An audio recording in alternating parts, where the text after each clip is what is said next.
Welcome to Raff Talks, the podcast where we discuss interesting defense topics each month. This is episode 17. Hey, everyone. And today we are doing a deep dive into something you might not expect.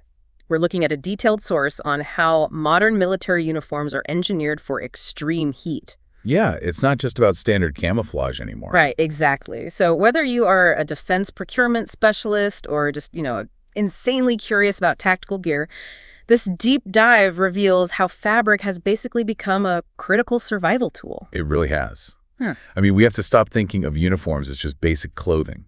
The environment itself is now treated as an active, hostile threat. So we should stop thinking of the uniform as just clothing and instead view it as the very first layer of a soldier's climate armor. Well, climate armor is actually a great way to put it, because if you look at the data, heat is a massive problem. Like, the U.S. Armed Forces Health Surveillance Division put out a report in May 2026, and the numbers are just staggering. Yeah, I saw that. What was it, like over 2,000 cases? Yeah, 2,751 cases of heat illness in 2025 alone. Wow. And the crazy part is where it's happening. You'd think it's all desert deployments, right? Well, yeah. But it's mostly occurring during entry-level training at home installations. Wait, really? Just at home bases? Yep. It's the combination of exertion and just the sheer weight of their equipment load. That makes sense. I mean, you throw 50 pounds of gear on someone in the summer and... Exactly. And the thing is, heat degrades your decision-making long before it actually becomes a full-blown medical emergency. Right. So the old heavy cotton uniforms are basically functioning like a trap for all that body heat. Totally. Heavy cotton or those slow-drying blends, they just hold on to sweat. So the shift now is toward advanced nylon cotton blends. Oh, interesting. So they're lighter. Lighter, yeah. And they have these ergonomic stretch zones built right into the shoulders and knees to accommodate plate carriers. Nice. And didn't the sources mention something about female-specific designs, too? Yes, definitely. Female-specific uniform designs are actually a formal tender requirement now. It's not just a clumsy afterthought anymore. That is huge. But you know what really stood out to me in the sources was the near-infrared technology, the NIR stuff. Oh, yeah. That is some incredible textile engineering. Right. Because, wait, so if a uniform's dye isn't NIR compliant, a soldier who is perfectly camouflaged in daylight would literally glow in the dark under enemy night vision. They absolutely would. It's wild. Modern night vision picks up infrared light reflection.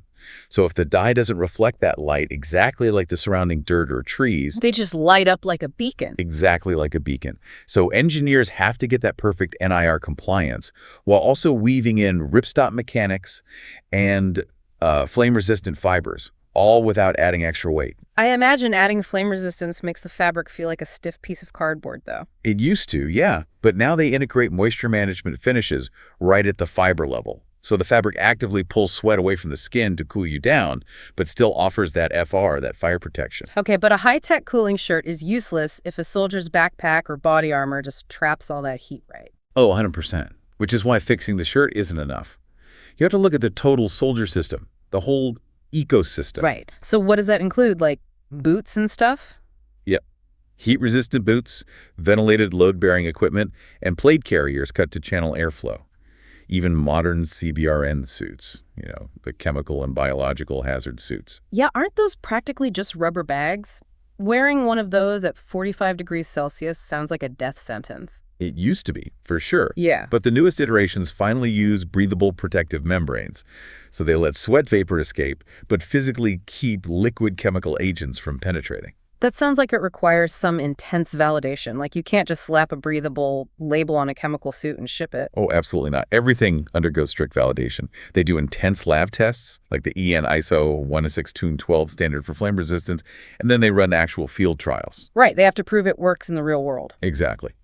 And this ecosystem even extends to rapid deployment field hospitals and high airflow tents, which are essential for humanitarian missions.